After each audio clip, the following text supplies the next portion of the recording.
The US Constitution was created to allow a divided society to hang together. That was its purpose. That was the core aim of its framers. And it offers us a lot of tools that we now rarely think about. We tend to think about the Constitution as part of the problem when it comes to polarization. And in some ways, of course, it is. But we tend not to see the ways in which it is intended to address exactly the kind of problem we now have, the challenge of how to hold together a divided society and allow it to govern itself.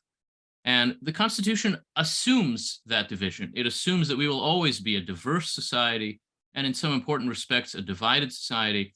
And it tries to help us work through that by rooting itself in an idea of unity that means not that everybody thinks alike, but rather that Americans can act together in our politics.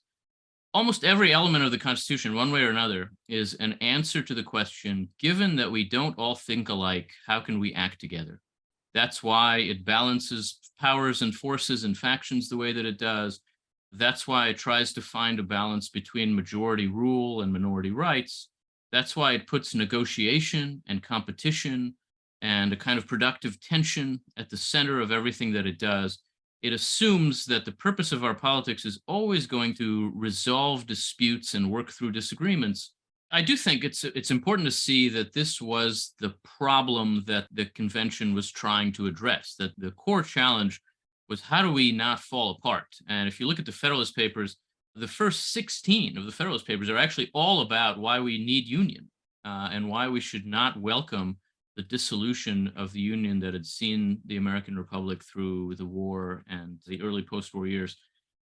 To me, the key thinker in this respect is James Madison. James Madison is a very unusual figure. You can find some familiar modes of thinking in the American founding generation, familiar in the sense that we still know them today, that they kind of fall into left and right. Their concerns are about the breakdown of social order on the one hand, or of social justice on the other.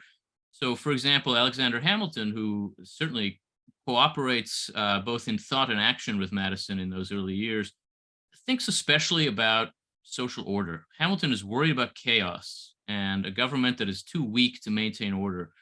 Somebody like Thomas Jefferson, who was not at the convention, but of course a very important American figure in the early republic, thinks especially about what we would think of as social justice. How do we make sure that basic rights are protected and that American political life is not an arena for despotism? Those divisions, order on the one hand, justice on the other, those are something like what the left and right have been thinking about for 3 centuries in the Anglo-American tradition. But James Madison, unlike almost anyone in our political tradition, thinks about cohesion. The problem he worries about is the problem of faction, which is the breakdown of society into deep differences.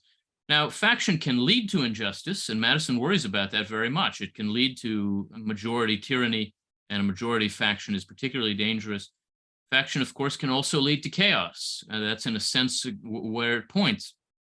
But Madison's distinct worry is faction itself. And unlike anybody else in the American tradition, and in this sense, Madison's Federalist Papers are very different from Hamilton's, he is really worried about how to handle the fact, the undeniable and permanent fact of factionalism in American political life.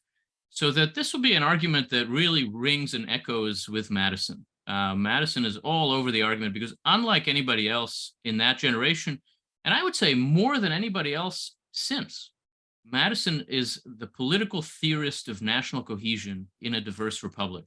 And we have a lot to learn from him just now.